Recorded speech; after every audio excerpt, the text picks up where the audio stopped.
Thank you, Pastor Bob Fu, for inviting me to participate in the 5th Annual China Human Rights Lawyers' Day.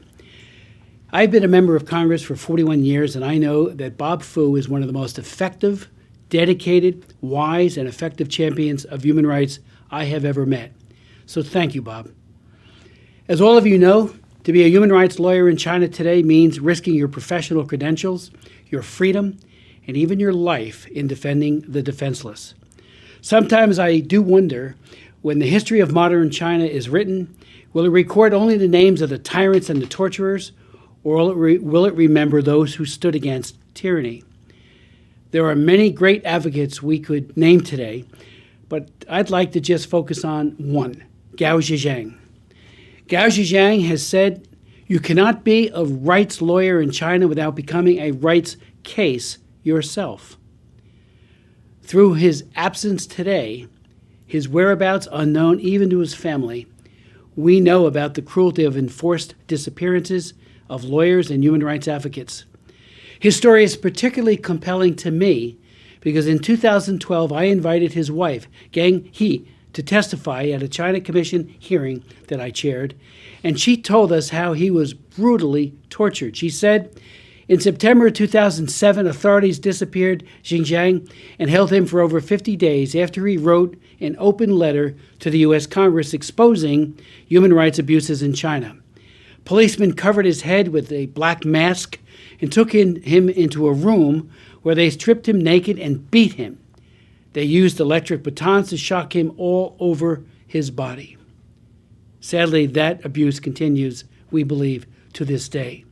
In December of 2013, his daughter, Grace, bravely testified before my Human Rights Subcommittee about her father, Gao Zhizhang.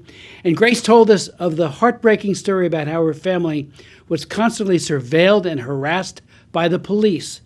They used to follow her and her younger brother to school until one day they said she could no longer go to school anymore. With her mother, Grace, and her brother, they fled, eventually resettling in the United States.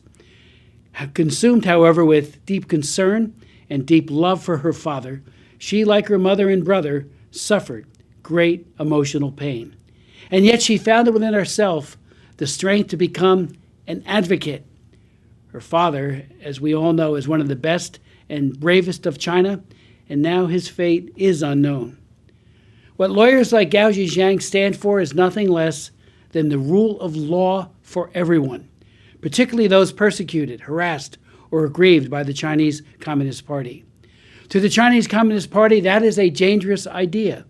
It means that they should be accountable to the people, to the hundreds of millions of people, in fact, seeking redress for persecution and CCP corruption.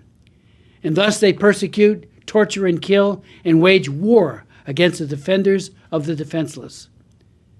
Rather than being a sign of strength, however, persecution is a sign of profound weakness and a lack of confidence by the Chinese Communist Party.